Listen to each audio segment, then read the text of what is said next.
1980 से 1990 के दशक तक बॉलीवुड में एक परंपरा थी कि जब भी कोई अभिनेत्री सफलता की सीढ़ियां चढ़ने लगती थी तो उसे दाऊद के पास जाना पड़ता था, और अगर वो दाऊद के पास नहीं जाते तो दाऊद का एक फोन कॉल उसका करियर बर्बाद कर देता था। ऐसा ही कुछ हुआ था माधुरी दीक्षित के साथ।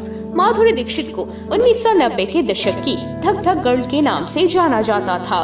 घर घर में माधुरी दीक्षित का डंका बजता था। हर कोई माधुरी दीक्षित का फैन हो गया था। जब दाऊद इब्राहिम की नजर पड़ी माधुरी दीक्षित पर तो उन्होंने बस माधुरी दीक्षित को फोन किया कि उन्हें उनके साथ पार्टी करनी है। इसका मतलब दोस्तों आप समझ ही सकते हैं कि उसे उसके साथ एक रात बिताने की जरूरत है। दोस्तों क्या आप दाऊद इब्राहिम को जानते हैं? अगर आप नहीं जानते तो मैं आपको दाऊद इब्राहिम का एक छोटा सा परिचय दे रही हूँ। 1980 से 1990 के दशक में दाऊद इब्राहिम ने बॉलीवुड से लेकर मुंबई पर राज किया।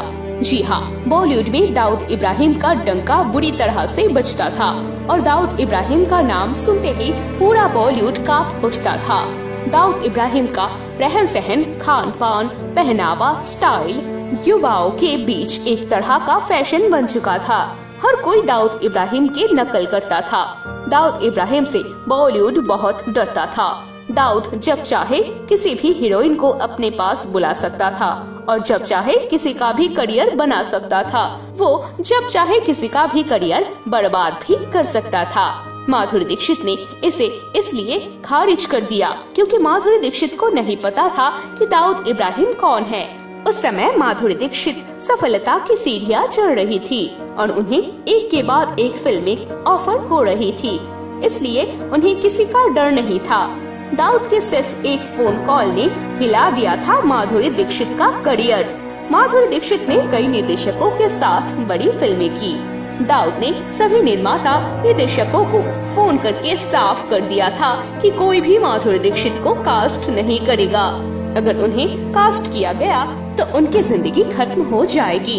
इन शब्दों से पूरा बॉलीवुड हिल गया था क्योंकि अब माधुरी भी अच्छे से जान चुकी थी कि अगर उन्हें इस बॉलीवुड में काम करना है और चमकना है तो उन्हें दाऊद के पास जाना ही होगा। 1995 में दाऊद इब्राहिम ने मुंबई की महारानी को अलविदा कर दिया और दुबई में ही बस गए। बॉलीवुड से जाने के बाद भी उनका वहां से मुंबई पर पूरा कंट्रोल था और वो जब चाहते थे एक फोन कर देते थे और पूरा बॉलीवुड हिल जाता था।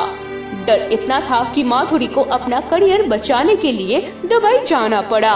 वहां उन्होंने दाऊद इब्राहिम की पार्टी का लुत्फ उठाया और उसके साथ एक रात भी बिताई। दाऊद इब्राहिम दुबई से पूरे बॉलीवुड को कंट्रोल कर रहे थे। वहीं से वो अपना ड्रग कारोबार चला रहे थे और टारगेट था बॉलीवुड। जहां लोग अपना करियर बनाने आते हैं वहां कोई नहीं चाहता था कि वो पुलिस केस में फंसे और उनका करियर बर्बाद हो, इसलिए उन सभी को दाऊद की बात माननी पड़ती थी। फिर भी माधुरी दीक्षित ने कई सुपर डुपर हिट फिल्में दी। माधुरी दीक्षित का दिमाग किसी तरह जीरो हो गया क्योंकि दाऊद का फोन आता रहता था। दाऊद को माधुरी दीक्षित इतनी पसंद थी कि माधुरी दीक्षित को बार बार दुबई जाना पड़ता था। माधुरी दीक्षित ने शायद जल्द से जल्द इस बॉलीवुड को अलविदा करने के बारे में सोचा था, लेकिन हुआ कुछ अलग। संजय दत्त के साथ माधुरी दीक्षित का रिश्ता फिर से शुरू हो गया और संजय दत्त पहले से ही ड्रग के आदी थे, इसलिए वो उनके साथ ज्यादा समय तक रिश्ता नहीं रख सका और माधुरी दीक्षित का बॉलीवुड में शादी करने का मन हमेशा के लिए खत्म हो गया। दोस्तों आपको आज का वीडियो कैसा लगा हमें कमेंट करके बताइए और वीडियो अच्छा लगे तो लाइक और शेयर जरूर करें। धन्यवाद।